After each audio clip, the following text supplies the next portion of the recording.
इस पंचवर्षीय जो बीता अभी, इसमें तो कुछ ठीक ठाक रहा, लेकिन इससे पहले जो अपने चहेते ज्यादा थे,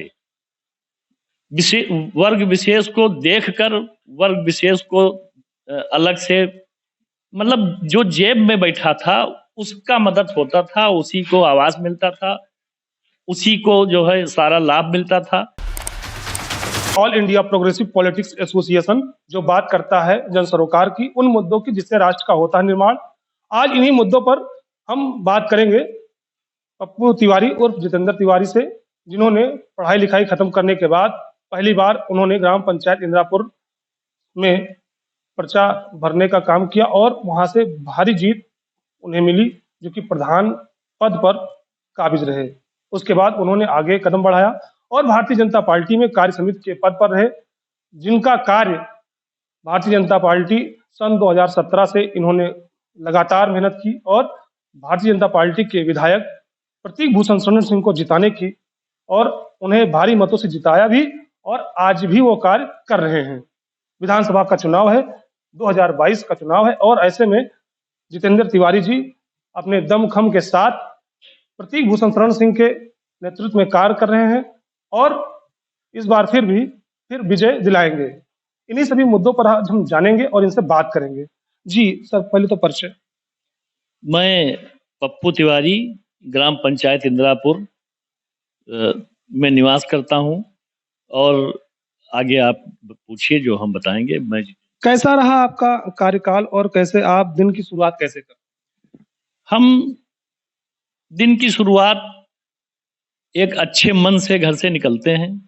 लोगों के लिए हमारे बारे में इंदिरापुर की जनता और हमारे क्षेत्र की जनता पूरी तरीके से हमारे बारे में जानती है कि हम कुछ ना कुछ मदद शब्द लेके ही निकलते हैं घर से, कि हाँ किसी की मदद की जाए, चाहे वो अस्पताल से संबंधित हो, चाहे वो कचहरी से संबंधित हो, चाहे वो पुलिस विभाग से संबंधित हो, लेकिन कोई ना कोई मसला हमारे पास आए दिन रहता है और लोगों की बढ़ चढ़ के मदद करते हैं। लोग विश्वास करते हैं और इसीलिए हमारे पास मदद के लिए आते हैं। हम बात करेंगे ग्राम पंचायत भटोलिया की। इसमें आप प्रधान से कैसा संतुष्ट है, कैसा वो कार्य कर रहे हैं, क्या है आपकी? देखिए, हमारा मूल निवास भटोलिया में ही है, हम पैदा भटोलिया में हुए, लेकिन राजनीति की शुरुआत हमने अपने इंदिरापुर ग्राम पंचायत के बगल के ग्राम पंचायत से की, क्योंकि हमारा एक घर वहां भी बना हुआ है। इस नाते हमने वहां से शुरुआत की। रह गया भटोलिया का सवाल, तो भटोलिया में इस पंचवर्षीय जो बीता अभी, इसमें तो कुछ ठीक ठाक रहा, लेकिन इससे पहले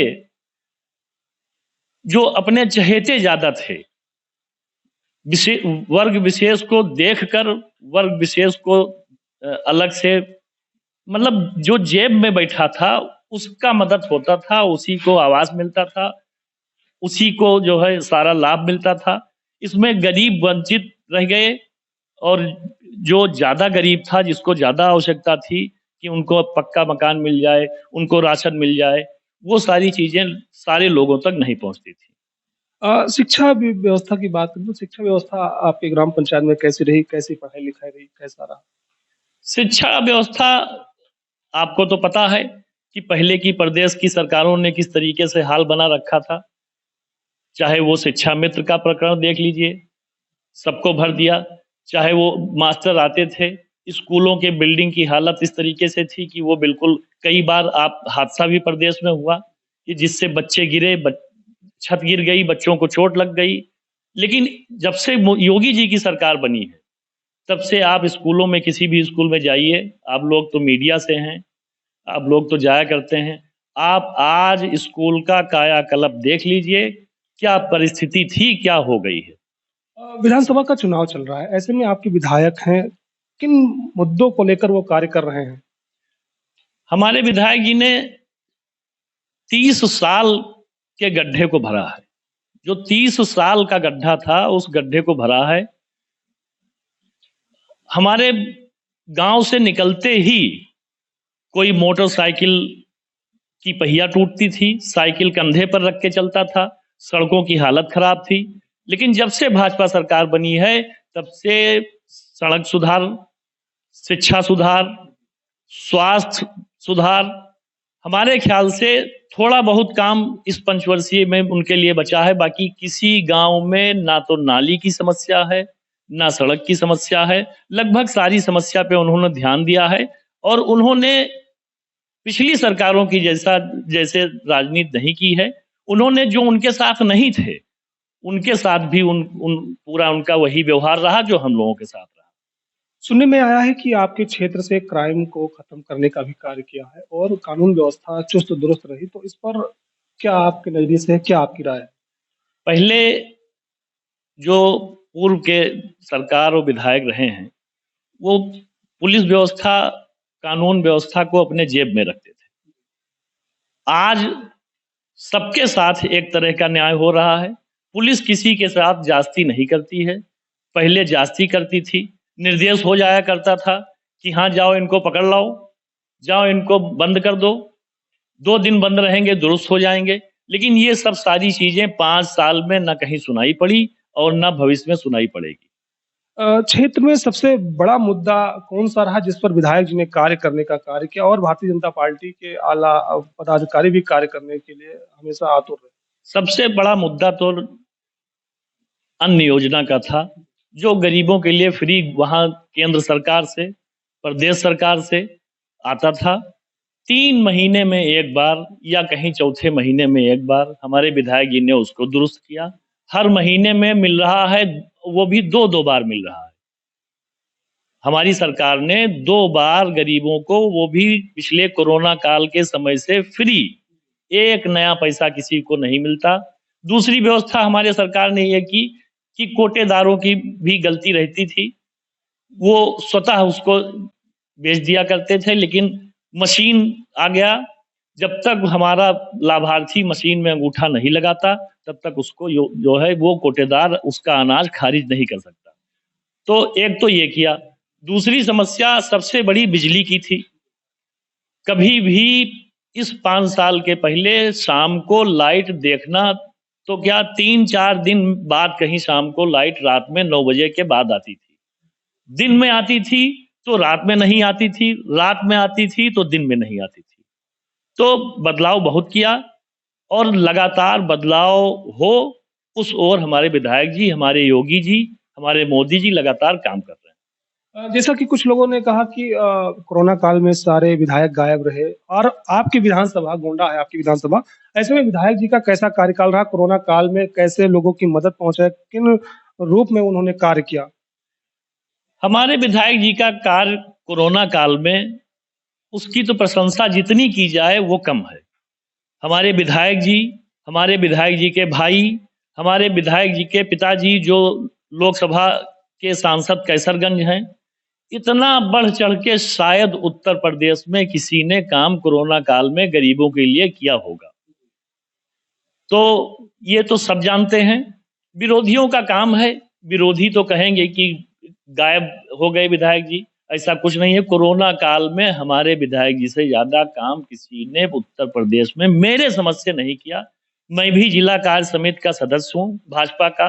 2 साल मैं मंडल अध्यक्ष रहा पंडरी कृपाल का। लेकिन मैंने बहुत करीब से देखा है, हमारे विधायक जी जैसा, हमारे लोकसभा, उनके पिताजी सांसद हैं, उनके जैसा व्यक्तित्व शायद कहीं ढूंढने को मिले।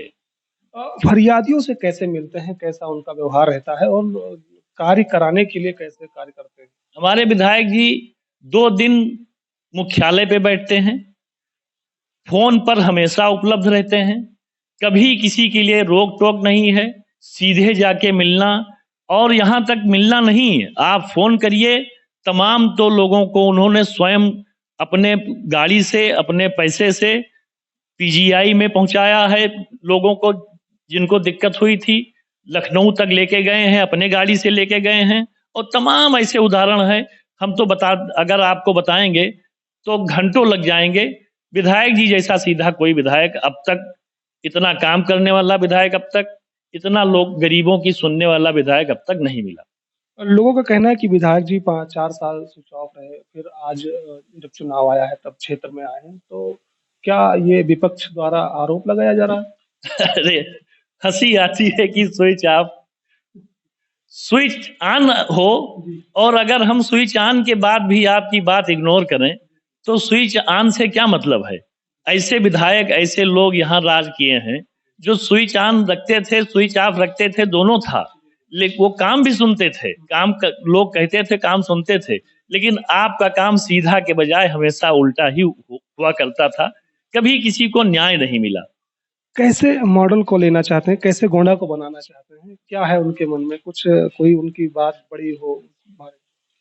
तमाम उदाहरण तो आज मुख्यालय पे शुरुआत, वहीं कचहरी से शुरुआत करिए, वहीं से आप चले आइए तो गोंडा उपवन देख लीजिए, ये हमारे विधायक जी का मॉडल।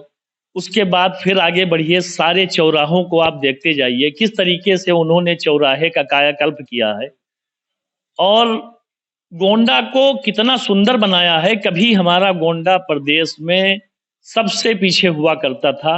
आज आपको बड़ा हर्ष का विषय है, हम आपको जानकर खुशी होगी कि गोंडा प्रदेश में तीसरे नंबर पर है, स्वच्छता में तीसरे नंबर पर है और विधायक जी के काम से तो गोंडा आज सबसे आगे है। मुझे तो लगता है कि जो विरोधी हैं वो एक बार रात में चाहे दिन में गोंडा की सड़कों पर, गोंडा की गलियों में घूम के देख लें। एक अच्छी योजना चली स्वच्छ भारत मिशन के तहत, गाँव-गाँव में शौचालय बने। लेकिन देखा गया कि अधिकतर शौचालय अभी अर्धनिर्मित पड़े हैं, कहीं कार्य नहीं हुआ। तो इस पर सरकार ने क्या कोई कार्य नहीं किया या अधिकारियों की लापरवाही इसके मामले में? सरकार ने तो जितना स्वच्छता पे कार्य किया है, इसके लिए विदेशों से भी सराहना हुई है। प्रदेश में योगी जी की सराहना हुई है, वहाँ अमेरिका में सराहना हुई है। और रह गया जो पिछली शौचालय बने थे, वो केवल ढांचे तैयार कर दिए गए थे, ढांचे खड़े हुए थे, उसमें कोई सुविधा नहीं थी। हमारे योगी जी जब आए तो इन्होंने शौचालय, सबसे ज़्यादा शौचालय उत्तर प्रदेश में बनाने का काम किया, लोगों ने बनवाया और आज स्वच्छता की मिसाल है यूपी। कृषि पर कैसा कार्य? कृषि पर एमएसपी देख लीजिए, सरकार ने सबसे ज़्यादा धान खरीद की और इस बार गेहूं की खरीद रिकॉर्ड योगी जी के द्वारा कराई जाएगी। सारे अधिकारियों को निर्देश दे दिया गया है और जगह जगह सेंटर गेहूं खरीद, जिस तरीके से धान की खरीद हुई थी उसी तरीके से गेहूं की खरीद का सेंटर लगा दिया गया है और आप देखेंगे कि रिकॉर्ड खरीद गेहूं की होगी। जो रिकॉर्ड धान का था वही उससे ज्यादा रिकॉर्ड गेहूं के फसल में बनने वाला है। किन मुद्दों को लेकर आप लोग जा रहे हैं क्षेत्र में और कैसे लोगों से मुलाकात कर? हम तो अपने विकास की बात करते हैं। रह गया, विपक्ष कहता है कि ये एक पक्ष का केवल सुनते हैं, लेकिन ऐसा नहीं है। आप चाहे अन्य योजना देख लीजिए, चाहे जितने मकान मिले हैं, जितने शौचालय मिले हैं, वो किसको नहीं पहुंचा? आप बताइए किसको नहीं पहुंचा? चाहे वो मुस्लिम हो, चाहे वो हिंदू हो, सब तक हमारे योगी जी ने शौचालय पहुंचाने का काम किया है। और तमाम ऐसे मुस्लिम भाई बहन हमारे हैं जिनको आवास मिला है। मुस्लिम महिलाएं, हमारे योगी जी का, हमारे मोदी जी का तो आप सबसे बड़ा काम सेंट्रल से ये हुआ कि 3 तलाक का जो है मुद्दा था, तमाम महिलाएं परेशान थी, तमाम लोग बोल के 2 दिन में 3 दिन में छोड़ देते थे, वो महिलाएं खुश हैं। तो हम लोगों ने सबका साथ सबका विकास पे काम किया है और कोई वंचित नहीं है, कोई अलग नहीं है। भारतीय जनता पार्टी सबके साथ चल रही है, सबके साथ चलेगी। क्या सरकार केवल एक ही वर्ग के लिए कार्य करेगी या सभी के लिए? ऐसा नहीं है। हमारे योगी जी, मोदी जी का कहना है कि सभी वर्ग के लिए सरकार है। जब हिंदुस्तान में लोग हैं, हमारे साथ रहते हैं, तो वो वंचित कैसे होंगे? अगर गैस सिलेंडर दीपावली और होली में मिल रहा है, तो गैस सिलेंडर तो सबसे पहले फ्री गैस सिलेंडर बांटने का, चूल्हा बांटने का, महिलाओं को धुआं न लगे, महिलाएं हमारी सबसे ज्यादा सुरक्षित हो जाएं, इसलिए योगी जी से ज्यादा, मोदी जी से ज्यादा सिलेंडर तो किसी ने बांटा ही नहीं। तो ये थे हमारे साथ जितेंद्र तिवारी जी, जिन्होंने सारे सवालों पर बहुत ही बेबाकी से अपना जवाब दिया है। कैमरा पर्सन दीपक के साथ राजू मौर्य, आईपा।